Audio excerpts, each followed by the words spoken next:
Hello and welcome back for Game 2, where Clutch Gaming will be facing off against Cloud9. Make sure you find some time to treat yourself to the best possible LCS viewing experience by watching live here.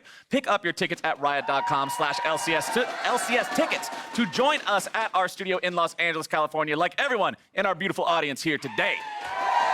Hashtag sponsored, hashtag ad, hashtag get your ass in these seats. Hashtag hell yeah. Let's take a look at the starting rosters. Selecting blue side, it's Clutch Gaming, with Huni in the top lane, Lira in the jungle, Damonte at mid, Piglet bottom lane, Vulcan on support, and Coach McScrag. And facing them on the red side, it's going to be Cloud9. In the top lane, the man to win with Sylas, Licorice. In the jungle, it's Svenskeren, Nisqy in mid, Bot Sneaky, who got player of the game yesterday, supports Zeyzal, and Coach Reaper.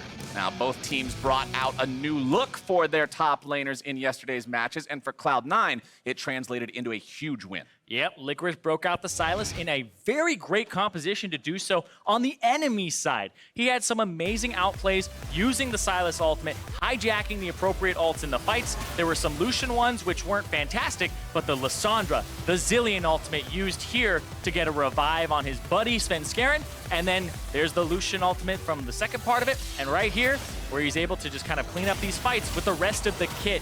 Honestly, a great performance from him, kind of showcasing what this champion is capable of.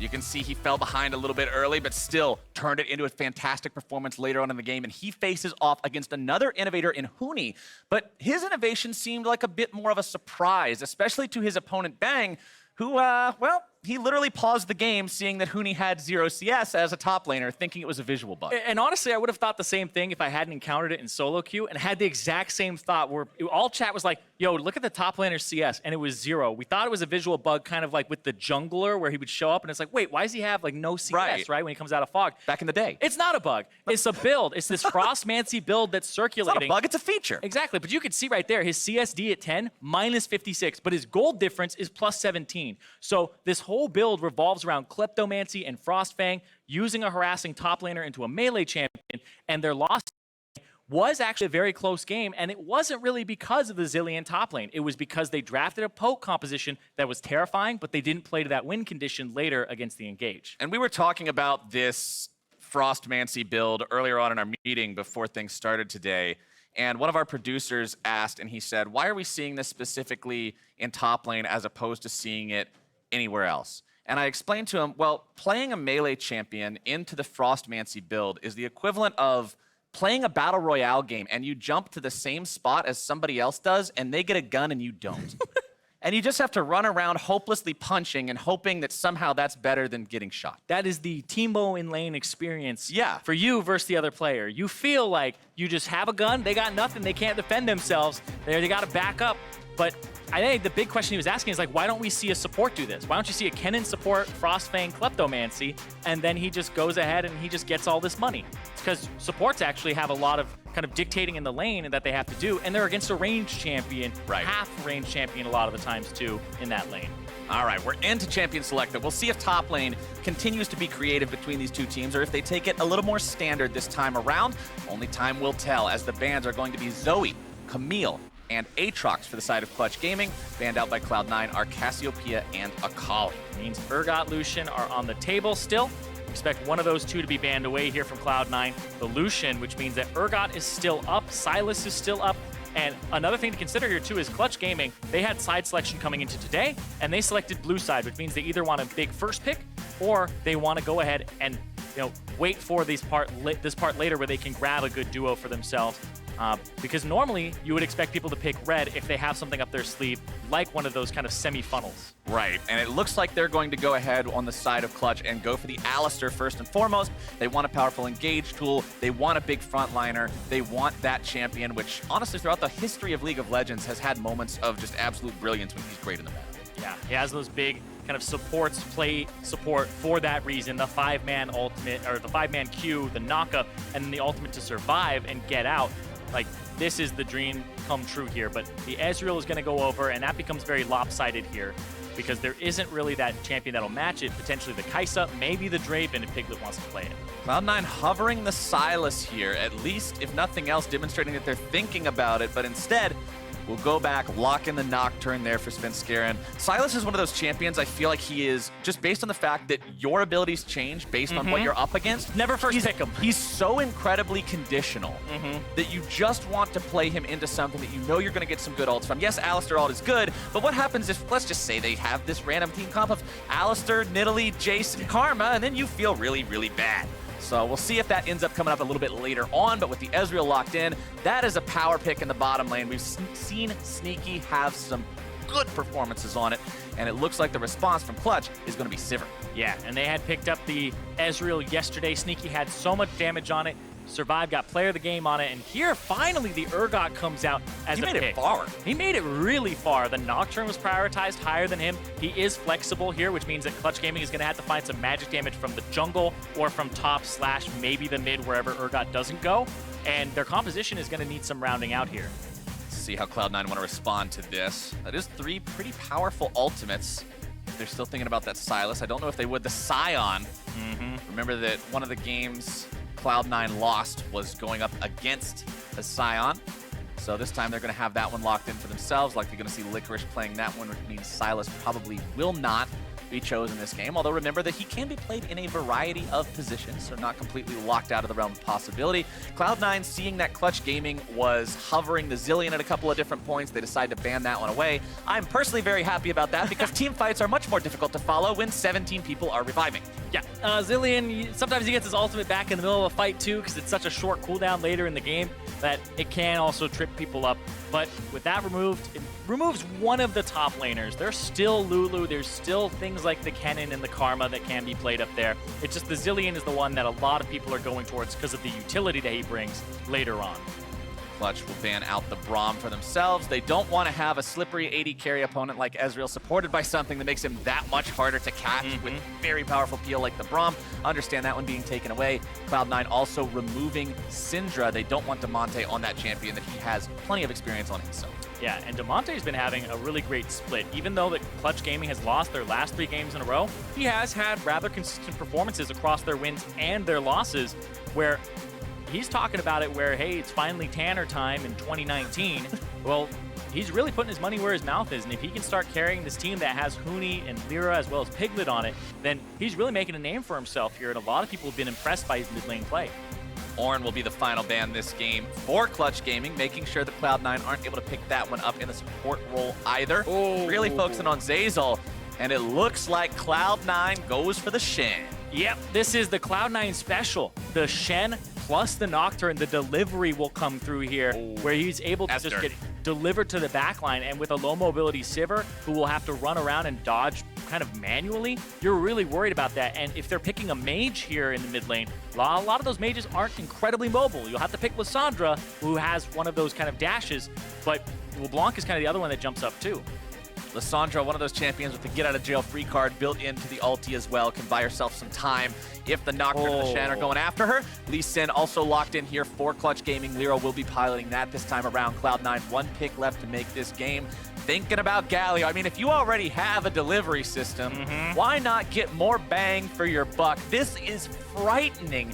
Nocturne jumps in on you, delivers Shen right next to him. Galio comes flying down on top, and just in case that didn't bop you hard enough, Sion just will come charging in 2 seconds later. Meanwhile, Ezreal just doesn't care about this. He's shooting you with Qs from 1100 range away. Yep, and this composition is actually quite scary, but it takes him a while to turn on, and Lira on this Lee Sin, looking at him as well as Damonte on this Lissandra to make something happen by owning the mid lane in terms of priority, and then roaming to the bottom or roaming to the top lane early to try and get this game in Clutch Gaming's favor. Because if this goes long, you have this infinite scaling on the Sion, and then you have this tanky durability as well as kind of ways to save people left and right with the Galio to kind of interrupt people, as well as the Shen. So we're watching that, seeing if Damonte and Lira can make this early game happen, because it's a very scary composition for Cloud9, who's looking to just climb up the standings. Yeah, Cloud9's composition very, very synergistic. At the same time, though, Clutch has some of those picks that we've been seeing so much of lately with the Urgot, with the Lissandra, champions that have proven themselves as top meta picks. So we'll see if that can stand up to what Cloud9 has drafted this time around. We know that even if you have a tanky lineup with things like a Sion and a Galio and a Shen and stuff that can be tricky to actually burn that health bar down, it helps to not have to worry about the last 25% because you got the blender ready to go. Exactly. You don't have to actually finish him off, and if he has a Warmogs, doesn't matter. You just bring him in, and then you're done with that fight. But right now, these teams neck and neck in the standings. Clutch win this, they tie Cloud9, but if Cloud9 win this, they start that trek towards the top to catch Liquid. Ultimately, hopefully culminating in a rematch with Liquid. We'll see if that ever happens, but right now, Cloud9 has to take down Clutch Gaming, and Clutch would very much like to make that not the reality here. We'll see who comes out on top. We're on to Summoner's Rift for the second time today. Everybody starting off pretty usual, pretty standard here. Line of scrimmages being drawn across the river. Where do we think we're going to see the junglers start this time around? Judging by where I would expect them to start, I feel like this would be a bottom side start for both of them because they have good kind of people to assist in that. I don't think anybody really wants too much of lane priority on the bot side. Potentially, Clutch might go for something if they want to have Lira on the top side early, but I feel like red buff helps you out so much if you meet the other jungler. So I would expect bottom side starts here for both of them, but it will be altered based off whatever path they go for. Nocturne, actually, Svenskeren could start top. Actually, I'd say Lira, if I'm going to like put money on it, Lira bottom and then Svenskeren top side. That's okay, what so I would both red buff starts and yeah, then just moving. opposite sides. Okay, all right. We'll see if that plays out that way. First Drake is going to be Infernal this time around here as well. So always like to keep track of those and see when teams are going to decide to go after them, especially when you have a team that has plenty of damage potential like what Clutch Gaming has drafted for themselves. Everybody's going to be building some wall up there. Yeah. Infernals could go a long way. And people are bringing out new stuff, kind of old new stuff again, because it's... Old new stuff? Yeah, well, I guess new old stuff, right? New old stuff. We'll go with that order. Because it's the Shen, first time he's being played so far this split. And then last game we had the Swain, which was the first time he was being played. So people are kind of going back to comfort in this... The throwbacks. In this kind of first third of the split being over, where they're like, all right, we need to pick up some wins. We need to go back to these things that were working for us before, even if other people aren't playing them. And that's what I really like to see. That was what, honestly, Worlds 2018 was all about to me. And especially with it being such a different tournament and sort of the fall of Korea as the #1 region and everybody else sort of stepping up. And the question was, oh, is the gap closing, bro? No, everybody just finally started playing their own stuff. And that's what I really like to see from any team. Play to your own style. As a Skarner one-trick. As a Skarner one-trick who wants to build a warrior and a Trinity Force, let me do my damn thing. Let him do his game, right? Let you play League of Legends the way you want. But right here, engage on the bottom side. Here's Lira. It's C9 going in, but Lira shows up in time to keep his support alive, and they're going to turn things right back around on to Zeyzal. A first blood over to Clutch Game. And you would never expect that as Cloud9 because they know Lira started on the bottom side. They saw him not go for a Scuttle Crab. They had a ward in the Pixel Brush. They had a ward right there at the top of the screen. They knew if that bottom Scuttle was going to get done, and he goes straight from his red to his Krugs, and then he goes bottom lane off of this level 2 advantage that Cloud9 had. It wasn't a level 2 for Vulcan just yet. Creative pathing from Lira creates opportunity for Clutch Gaming. And Zeyzal, he burns the Ignite in that too. So that's in a Summoner spell down also here. Let's take another look at how it played out because it looked really good for Cloud9. And you can see he's feeding off this too because he knows that they hit the level 2 first. He's already walking over there. That was great from Vulcan to get that flash double pulverize in there. And then it's the first blood for Lira. They make them back up and then he gets the bottom side Scuttle. But the thing is he will actually lose his top side blue buff for that. Yeah. He's not able to counter on the bottom side because Zeyzal went to that one. So when you make a play like that, you can lose the opposite side jungle very easily. It is good from Svenskeren recognizing, hey, I've got to get back whatever I can, but you're obviously still going to rack it up as a win for Clutch Gaming. Grabbing the first blood plus assist money there in the bottom lane. Getting the money onto the Lee feels pretty good as well because that's going to be one of your champions. You really want to be active early on in the game. Influence every lane you can. And my test that I always judge Lee Sin by whenever I see him locked in any game is, does he hit level 7 with a scoreline of 0-0 and 0? If so, why'd you play Lee Sin? And so far, he has not done that. But topside, it's Licorice looking for the solo kill on the Huni. One more hit will do it! Brings down the hammer and takes him out. Solo kill for Licorice.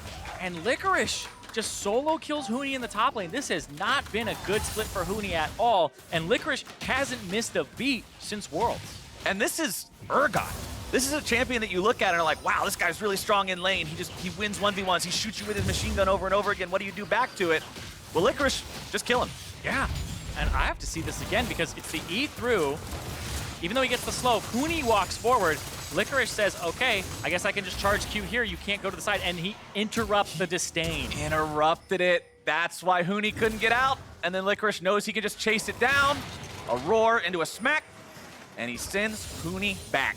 Easy money for the side of Cloud9 as they're still down a couple hundred gold here. They're feeling a lot better after that. Notice also the Bramble Vest pickup on the side of Sion. This item was nerfed a while back to be rather cost inefficient, so it feels bad to just buy and sit on in most situations. But most does not include a situation where an opponent is rapidly attacking you over and over, and you can honestly make Urgot take more damage than you do when he uses Perch. Yeah, there was this clip that came out where it was a Rammus with the Hornmail, a Rammus with a Bramble Vest up against an Urgot. It doesn't work the same way with just the Bramble Vest, because the Bramble Vest is coded to do, I believe, a third of its damage per attack to the Urgot, because he actually attacks 3 times per second when he uses it. So it's like every second he'll take the full damage of it instead of just him kind of owning himself. But the Rammus W is not coded like that. The Rammus W is a meme. Yeah. That was actually hilarious. For any of y'all who missed the clip, I would highly suggest going back and watching it sometime. But we're going to see Lira move into the top side of the jungle here, clear out this Scuttle Crab for himself. Currently behind in farm compared to the Nocturne, but honestly, that's what you would expect. Nocturne wants to power farm. We talked about this last game. Hit that level 6, start using those ultis. You're not really a complete champion until you've got that ultimate available. Yeah, and also the fact he lost his blue buff on the top side, it gave Svenskeren a whole nother camp to farm, and then it put him through his whole route, which ended up doing a good job of kind of catching him up in gold, because they have even items right now, and it's only about a 200 gold difference between the two, with Lira having that extra 200, despite it being First Blood, which should be about 400. So he's about 200 in terms of farm and difference. And we're starting to see solo laners hit level 6 now. A lot of big game-changing ultis on both sides. So as that starts to become reality, I'm going to be watching to see who's making the plays. Remember, Cloud9's composition, we talked about as soon as we saw it locked in. Look at the synergy here, how every single ulti seems to work together to just deliver this pain train into the back lines of whoever they want to target. And that's what I'll be watching for as they decide they want to take these fights. Topside, Licorice is just going to continue maintaining control over the lane, shoving things up towards Huni. Huni shouldn't be that blocked off from the farm, though. Playing Urgot, you've got some range. You can farm up rather easily. He's on the back foot. Huni doesn't really get to dictate how this lane is going to go as the ranged champion, and the Sion gets to last hit freely, start getting bonus HP from his Soul Furnace, and he feels really great about that, as Urgot's going to struggle to find relevance in this game early. And you already brought up, if the game goes late, you have the one remaining S-tier tank in the game in Sion, with the infinite scaling, with the ability to just be that massive meatball that hits 12k HP with a Gargoyle Stone Plate. Urgot's not going to do the same thing. No, Urgot's going to finish some people off and maybe get a fear on the back end of it, but a lot of his power comes from the fact that he can chase people down. He's durable himself and is like a semi-tank bruiser. All right, Cloud9 have decided to start up the Infernal. The pit is not swept. Clutch Gaming are aware of what's going on here, but again, the Cloud9 Wombo combo could come out if Clutch decides to go in after this. Looks like they don't want to give it away for free. Damonte ready to go over the wall. Nisqy waiting nearby for a taunt in case somebody walks past him. Damonte didn't see him with that Scryer's Bloom. That's taunt down though. Lira down onto the Drake. Reset. Gonna reset slightly. Lira still has the ability to get into the pit. Look to steal it away. Not gonna be able to do it. Flashes over the wall. Instead, the lockdown comes out. Team fight breaks out. Zeyzal gonna be taken very low, but instead the first kill's gonna go over onto Svenskeren. Lira falls in retaliation. Gonna be 1-for-1 so far. Cloud9 looking to get themselves away as Licorice makes his way into the fight. Damonte has to flash out over the wall, and Vulcan is stuck in the pit. Hamburger patties for Cloud9. And Lira kind of goes for broke there with Damonte on the back of that. And that was a fight that almost went the way of Cloud9 and then almost went the way of Clutch Gaming. When we look at it again, there's some few key moments in there where it comes down to just some single presses. And I'm surprised that Clutch Gaming went in that late into the fight, where they could have gone in earlier on the first time. We'll see that again right here, where Damonte, he knows there's no taunt on Nisqy. So when that's used, this is the time to start going towards it and go back in. But Piglet and Vulcan getting zoned on the side. Lira's gonna flash in, and he doesn't quite get the smite. The smite goes over to Svenskeren. And then right here, Nisqy actually has his ultimate interrupted by Vulcan getting in there. And then it looks like it's gonna be just this gigantic kind of bounce house, and they stay against the wall because Piglet doesn't find a way in. And there it is, Licorice. Choo-choo, the train comes down from top lane. Conductor says all aboard, and Cloud9 get that kill. Damonte says, see ya, bro. Leaves Vulcan in the pit, goes back to farming. There's nothing you can do to save him at that point. Still feels bad to have to leave your buddy behind, but Unfortunately, that's the name of the game for Clutch Gaming. Cloud9 feeling good. They've got the kill lead. They've got that first Infernal Drake secured for themselves, so they know that that scaling situation is going to be even scarier once we get towards the later points of the game. But we're only just now about to crest 10 minutes, so still plenty of time to work in this game. Clutch Gaming only down. Honestly, they're up a little bit over 100 gold now, so still very possible for them to make a retaliatory play here. They've just really got to be careful about how and where they time. Yeah, and especially since Nisqy is starting to get some items here. He does have a bounty on his head, but the poke is going to be pretty damn good at this point now that he has the Sheen and he has the pickaxe to boot.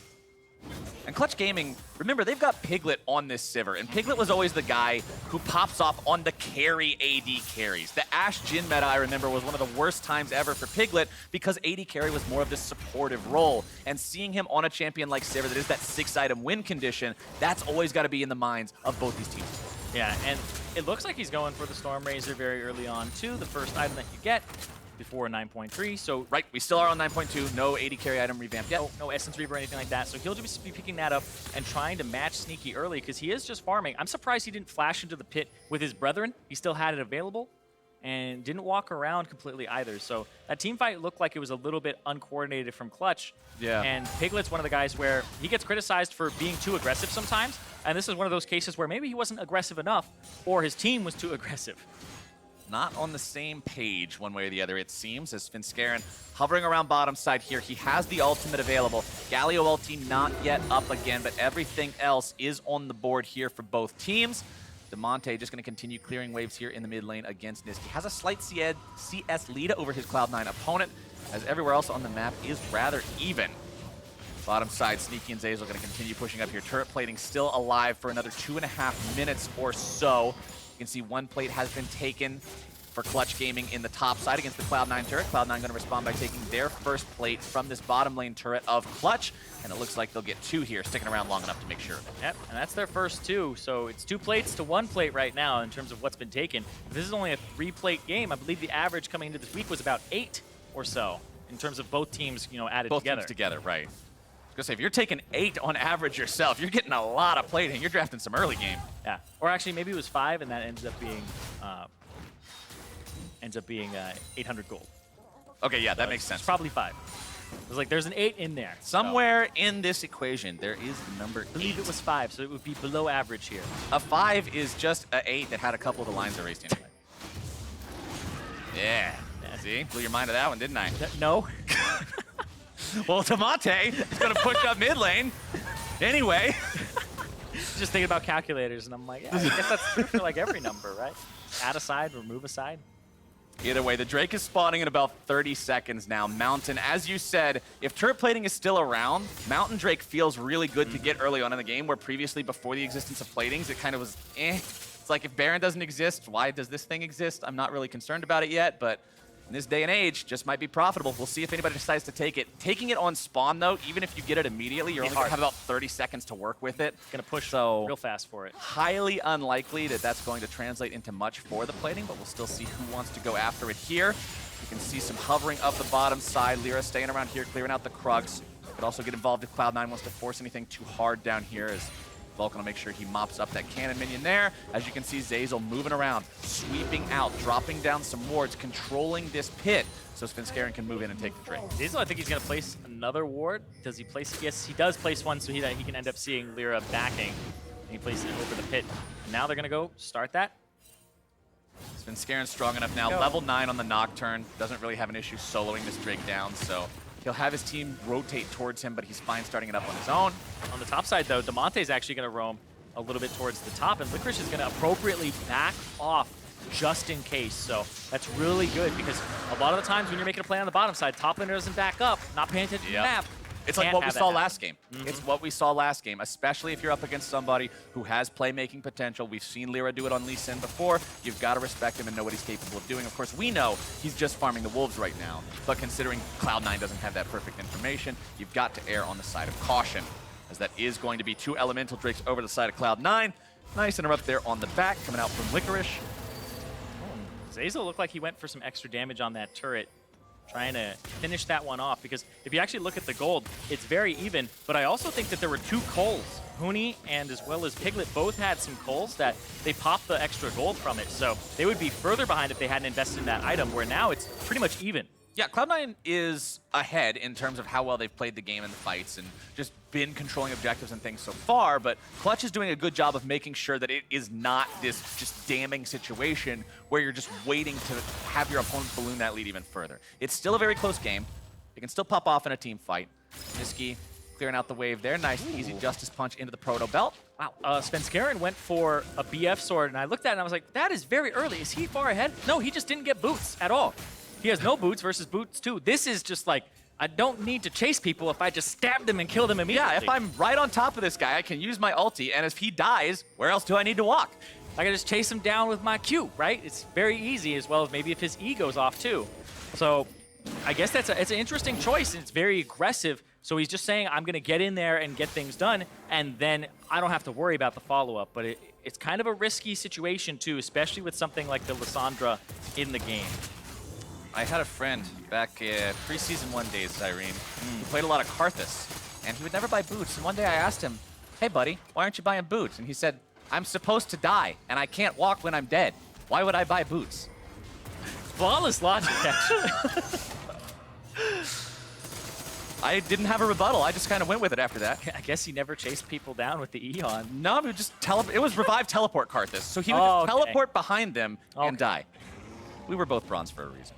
Anyway, Cloud9 clearing out their own blue buff, passing it off to their mid laner. We'll see what Nisqy's able to do on this Galio as things continue. Remember, Galio, when we first started this split, was before his nerfs came in, and he was a powerhouse, received quite a few heavy-handed nerfs and a hotfix buff to actually revert one of them since then. And now he's not really at that point where he was for such a long time of being such a huge pick, but it looks like Cloud9 still has plenty of faith in the pick itself, as Nisqy will use the Justice Punch backwards there to make sure he farms things up quickly and efficiently. Yeah. First items coming online for just about everybody right about now. You can see the Cleaver over there for the Urgot because Sion took a little bit of a detour, picking up the Tabby, picking up the Bramble Vest. He's still working towards that Righteous Glory. Luden's Echo done for Lissandra. Protobet, as I already mentioned, onto the Galio. Ezreal has the Iceborne stacking up that Mana Moon.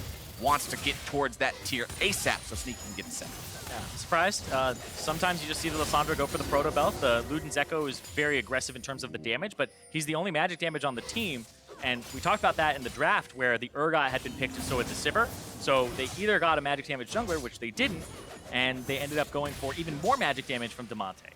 I like how Clutch Gaming, even though they had 4 people, as soon as they saw Cloud9 continue to step up, they backed off because they knew there's no way they're stupid enough to walk up into this.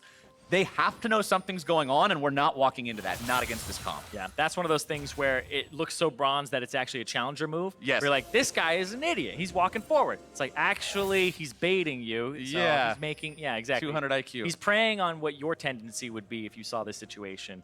So I actually love those plays because they're hard to appreciate, and I'm glad you brought that up. But it's a big part of this league and how people kind of play around each other, because you'll see a top laner kind of fake or bluff that his jungler is there, and then the jungler can make a play on the other side, and then you're almost like, how was that such an easy gank to have the jungler lane gank with? It's because they had given false information on the opposite side of the map.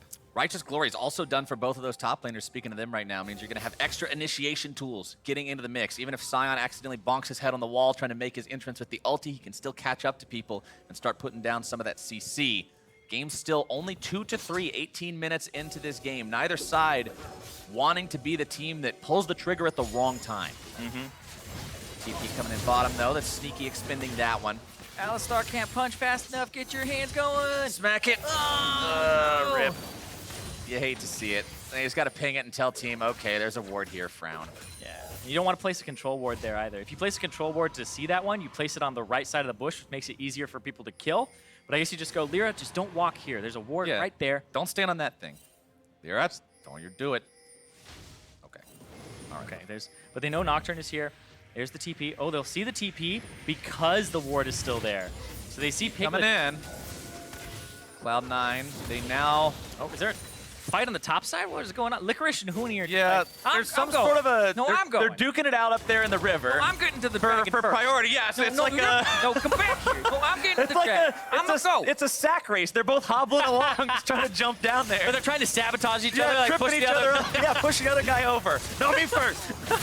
Licorice, he's waiting. He's like, okay, you can go first. And then he's going to get a boost afterwards. There it is. But here we go. Svenskeren goes in, making sure he delivers Zeyzal right next to him. True shot barrage coming over the wall, finding multiple people. Galio also going to be landing. Lira taken very low. Piglet already going to be killed off. It's a massive fight for Cloud9. Nisqy the one to take the kill onto the enemy jungler. They're finishing off another one. It's a kill for Huni. Back onto Sneaky. Clutch at least gets themselves something in return. The fight's still gone the way of Cloud9 overall. The remaining Clutch members low and having to retreat.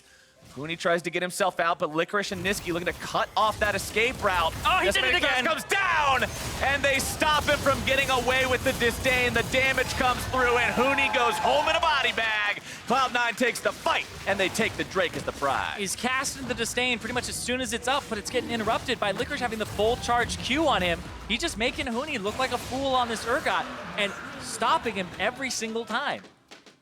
Good stuff there from C9, brings them up to a respectable 2,500 gold lead now. And if you noticed in that fight too, Svenskeren pops the paranoia and then he waits. He gets the Shen channel on him for a second and then he goes in knowing that delivery system is primed and ready. And it takes a second. He is just letting it cook. We'll see this one more time as everybody kind of gets into position here. Licorice, he does deja vu, drift off the wall, but right here Svenskeren sits, waits, then he goes to the back line, and that's where they start unleashing everything. There's the Galio ultimate, well on top of it, but that is so many people on the back line so fast, and hey, no time to breathe. Time for a dive into the top side. It's Huni going to be taken very low. Lyra now the focus here instead. Paranoia comes out. Lyra barely getting himself away. Huni taken low. Lyra killed off by Svenskeren. Huni now going to be tanking up the rest of the team. Clutch Gaming have to try to get themselves the hell out of dodge, but nothing is coming to save them today. Damonte is going to be taunted up and brought down. Decimating Smash finds its way onto Vulcan, and there's another one. 4 for 0. Cloud9. Licorice looking to make it 5. Piglet is not long for this world. The Smash ain't going to find him, but the bucket's the chicken R, and that is the ace for nothing. Cloud9's onto the Baron. And that has double mountain on it. There's going to be no time for a response here. Very clean team fight from Cloud9. It doesn't get much better than that. 5 for 0, and Baron to top it off. Cloud9's feeling great. Their fans and the audience are feeling great, and Clutch Gaming has got to be sweating that one. Yeah, this is where Vulcan and Lira go for a play. Look, they're trying to smack Sneaky against the wall. Sneaky hit, stunned up. Lira hits him, kicks him only into the wall, not away from the turret. So now he's just getting blasted by that damage. Takes a big turret shot, has to get out, and he just gets picked up by Svenskeren on the back end. And then there's this chase down. Licorice with the smash, and then he just tries to slow everybody else on the back side of it. Even though Piglet is fast, he keeps running, but Piggy's legs can't take him fast enough. And Righteous glory. Righteous glory will catch you one way or the other. Licorice has just been doing such a fantastic job in this game. The solo kill top lane, the roams to the bottom side, the ulti mid-team fight. Doing the second most damage in this game, and he has a Nocturne and a Galio on his team. And you can see Piglet put in a lot of work in that last team fight for his squad, but you got to question how much of that 4,300 really was meaningful. Because nobody died. It was split onto multiple targets. That's the thing with Sivir. Yes, you can cut multiple people down at once, but until you're that 6-item Sivir to where it just bounces and kills everyone instantly, splitting that, having the damage split onto everybody else isn't always going to be enough to find the kills if nobody else is stepping up. And when you compare those damage meters, Piglet was just so far away from everyone else, there wasn't that extra to bring down the last 25% of the health. Yeah, exactly. Nobody was able to kind of back him up there because they already had Lira who gets picked off at the start, and then Damonte is pretty bursty. Huni is also the second person to die, so it's all in retreat where Piglet's trying to throw these boomerangs into the Sion, trying to say, hey, keep away from me. So a lot of that is kind of buffed up by that damage that he's dealing to Licorice. And honestly, I've got to criticize Clutch a little bit for making that dive in the first place. It seemed very last resort to me. They were diving onto an Ezreal that you know is tricky to dive to begin with, that you know has armor in the Iceborne Gauntlet, so it's not like Lee can one-hit him.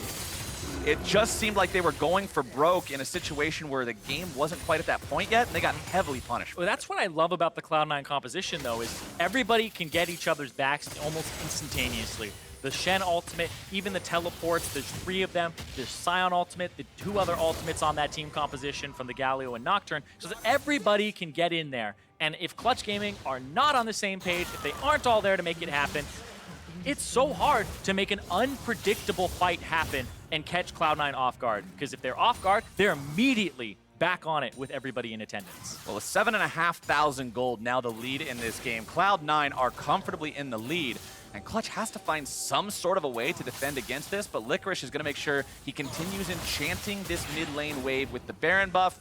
They'll interrupt Vulcan attempting to back. Tier 2s still standing in both the top and bottom lane for Clutch Gaming. Cloud9 will look to knock those down with the remaining 35 seconds of the Baron buff here. But the dive is happening. No time for turrets when you've got enemy players to kill off. Zeyzal into the back, able to find the taunt onto 2. Piglet's the first casualty, and now there's no way to win the fight for Clutch Gaming. They've got to get themselves back if they can. They've managed to pop the Guardian Angel on that enemy Nocturne, but that means Sven is getting back up. He'll rejoin the team, and Cloud9 have found yet another win. And that is just a flat-out straight dive. They say this is how you dive a turret straight into the backline. Doesn't matter if Piglet pops his ultimate, flashes, tries to get the hell away. They are on top of him, and they are able to pick him up no matter how much he squirms. This is still a 5 versus 4 favoring Cloud9. However, some injured health bars are going to mean they need to retreat. Clutch looking to go in. Vulcan's able to find the flash with initiation. But Licorice, the meatball on the front lines, they have nothing to deal with this. Damonte goes in. He's able to find some CC and some damage onto a couple of different members. Licorice still going to be tanking up. Svenskeren barely kept alive. Huni gets the kill. The damage goes through. And Cloud9's able to find the counter-attack.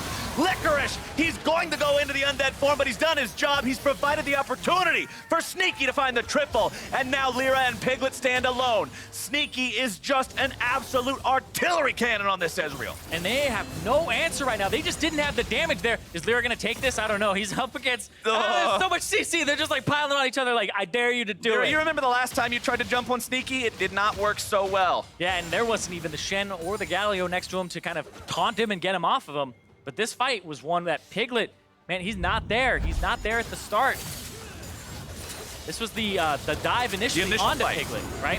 Svenskeren, point, click, onto Piglet, flashes to extend the range, and then the taunt comes out from Zeyzal. The flash taunt gets it on him, and then they're able to pick him up.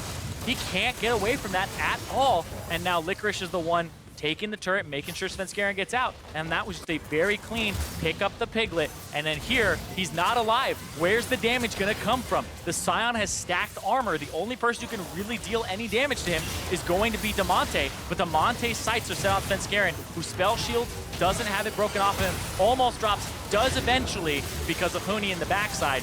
But then Licorice, he's dealing with a bunch of people who do physical damage. And he's not able to be killed until the very last moment. The Sion's shield is currently slightly under a 10-second cooldown and shields for 560 health.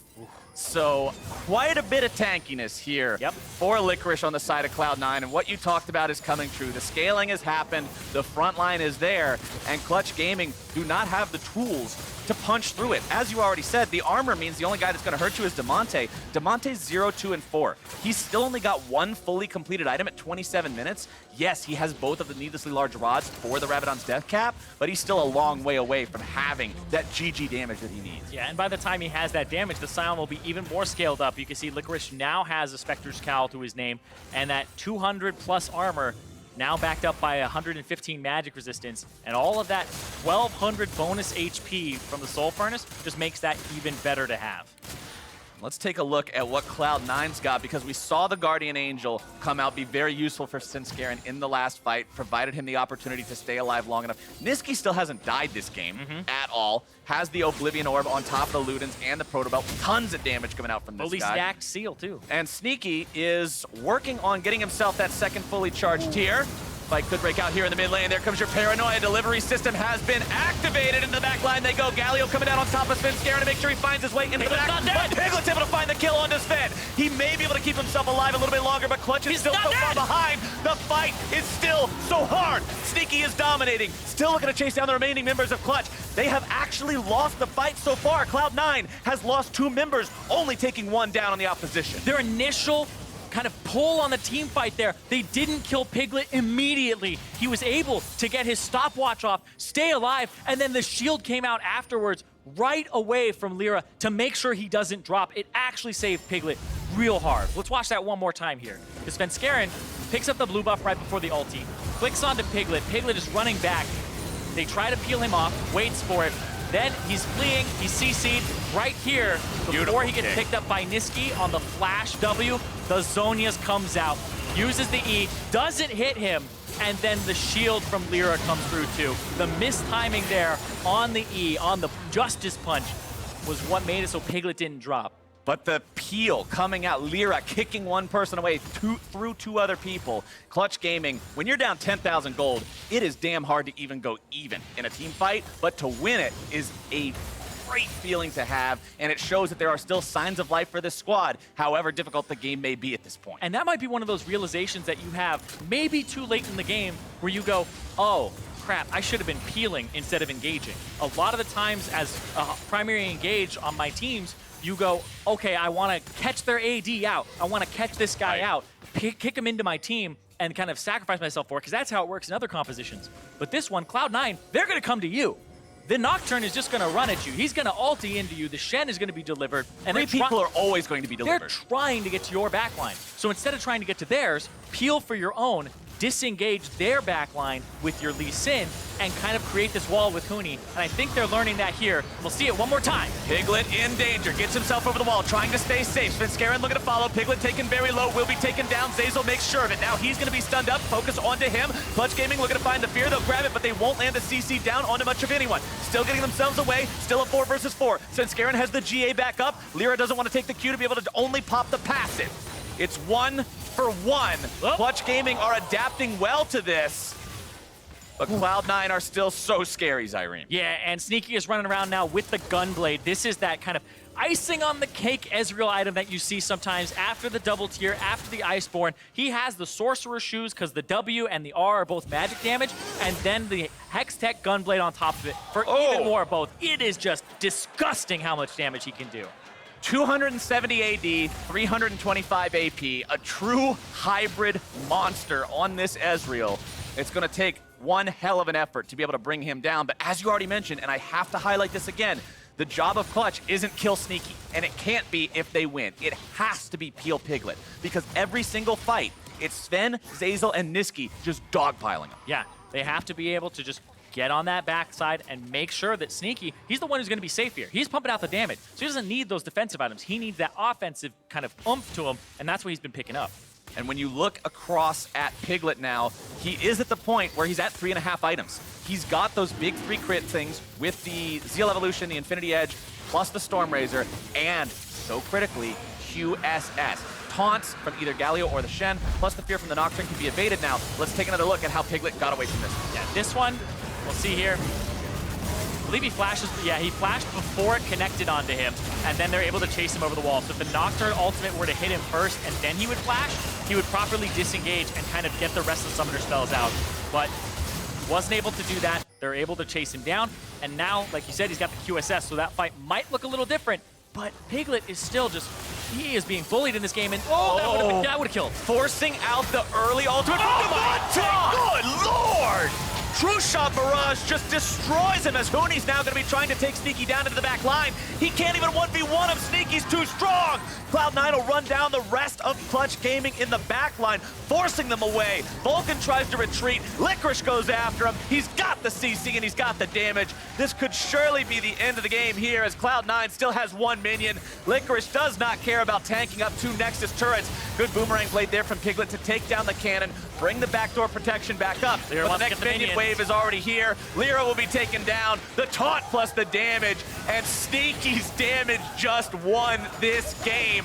That True Shot Barrage destroying Damonte was enough, and now Piglet stands alone, but not for long. Nisqy goes forward, the Nexus goes down, and Cloud9 go up to a 4-2 record. What a dominant game there from Nisqy at the end. 11-1 and 6,000 gold bounty to his name. That was just disgusting when that damage came out at the end.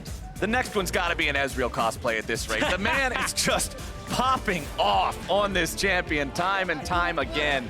What even is the damage on True Shot Barrage at that point in the game? Reading the tooltip right now, you are looking at just over 1,250 damage pre-mitigation on True Shot Barrage.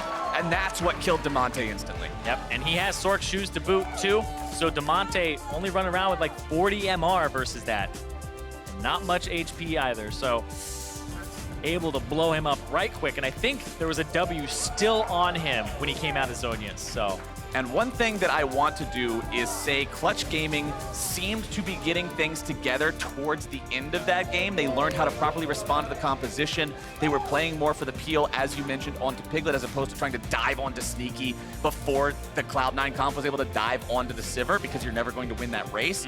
So although the game did look very one-sided and Cloud9 was in control seemingly the entirety, I do want to give respect to Clutch for adapting better than they otherwise could have. This is a team that shows the ability to really understand what's going on and be able to make those changes. But at the same time, I've got to applaud Cloud9. They drafted a mean-looking comp with some mean-looking synergy, and they played it right. Yeah, and people are going to look at that damage from Nisqy and have a little bit of a recency bias for what just happened at the end of the game. But you got to remember, Licorice, the solo kill top lane, the roams down to the bottom side of the map. The mid-team fight Qs and ultimates were fantastic to get them the advantage so that Nisqy could pop off.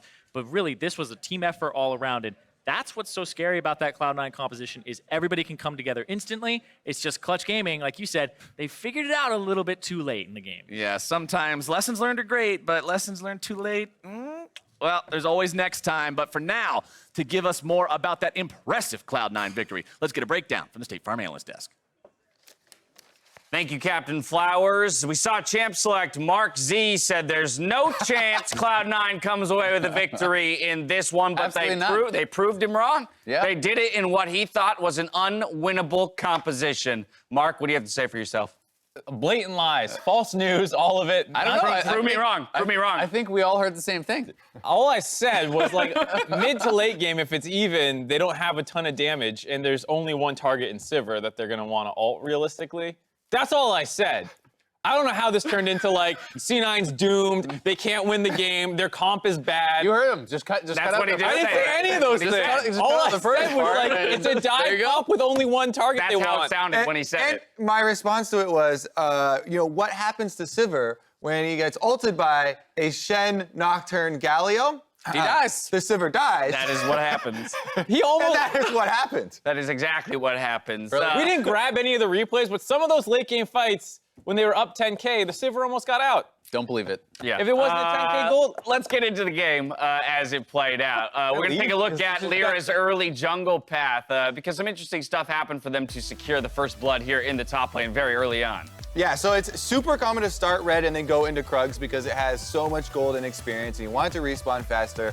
The very normal one is to then go through Tribe Rush up to the Scuttle Crab. However, as you can see here, Lira, after he finishes the Krugs, he's in really good communication with his bottom lane. And his bottom lane tells him, hey, the Shen is moving up. They're trying to get the level 2 on us. So they're gonna go for the level 2. As soon as Shen gets it, Lira's coming down for the lane gank rather than going up for the normal path there. Vulcan has an amazing flash in on the Alistar, putting his life in danger to bait them in for the kill, sets it up perfectly, and gets them rolling with a first blood. And I think it's a perfect example of how mixing up your jungle paths can really get you big rewards. Cloud9 even had there was a ward in the river. You know, they were trying to watch for that Scuttle Crab gank that normally would come through if you wanted to go for that. So, you know, just mixing it up really paid big dividends. Yeah, and we've talked a lot about where different teams should be putting their focus and, you know, resources when it comes to getting ahead. And Clutch is one of the teams that we've thrown criticism towards in that they haven't seemed to made a decision yet this far into the split about who they want to kind of use as their main carry and throw all their weight behind. And I know Piglet in the past has been very, very happy with Lira and really likes how he jungles. And my favorite part about this example was the communication between them, you know, and kind of getting the enemy bot lane to play into their hands, giving them the level 2 first, baiting them in for it, and then using that appropriately. the problem was, like, they weren't able to convert that nice initial play into anything more because that's when the C9 engage comp starts coming online at 6, and they obviously have a very... Dive comp, engage comp. They're very similar terms. I don't know why. I mean, but to your point, right? We've got the Nocturne, we've got the Shen, we've got the Galio. So globals on, or semi-globals on semi-globals on semi-globals, and it makes it very easy to execute. Returning to this idea that for a lot of teams early on in the year, having the one-track mind is sometimes the way to go. Yeah, I think it's very clear what they were trying to do. Both teams knew what the goal was going to be. It's diving onto the Sivir. This time, they actually don't even get the Galio on top of him, but Shen plus Nocturne is enough to take down the Sivir. And this was kind of a one-track mind here for Cloud9, but we were never quite able to see Clutch able to stop that. And partly I think that is just simply because Cloud9 got individual leads across the map. They got individual leads. There's the solo kill in the top lane, which you never want to see. Urgot into Sion. That's absolutely not good. And then the fact that, like, yeah, they split their focus. Once that Nocturne ult came down, half jumped into mid lane to engage, and the other half started cutting back towards red buff, and you split your team fight while the enemy team is very good about coordinating because, like we said, it's an all-dive comp, Kobe. That's exactly what it is, Mark. Thank you for pointing that what out. happens to a Sivir in an all-dive? Are you still mad that I didn't, like, high-five you at the top of the day? Is that where this is coming from? Here's where I want to go with this. With the knowledge of the changes being made to the game, you know, what we're moving towards when it comes to ADC changes and a little bit more power being funneled back into certain marksmen. You know, how compositions like this might interact and how teams might start adjust the building of their compositions to deal with strong AD carries. So, I mean, I think that this is a good composition from Cloud9 to deal with a crit marksman. I would say the next evolution then is if you're building around a one threat or one really important person, such as a crit marksman, then you can maybe start bringing in enchanter sports. Something that deals so well with engage, such as a Janna, maybe even a Lulu. Champions to protect this guy who is that obvious target, and then you can really start to shut it down. Right, not just one enchanter. Let's go two. We got Lulu in the bot lane and Zillion Karma top. in the top lane, Zillion in the mid Oh, lane. baby, Let's yeah, go, with all let's the go. mages top, you We're can start going doing right some back supports. to 4 supports and an ADC. As we go to break, make sure to cast your vote in chat for what you want Gate to draw in Lullustrations on LCS Cooldown. Spam the chat. We'll see you after the break.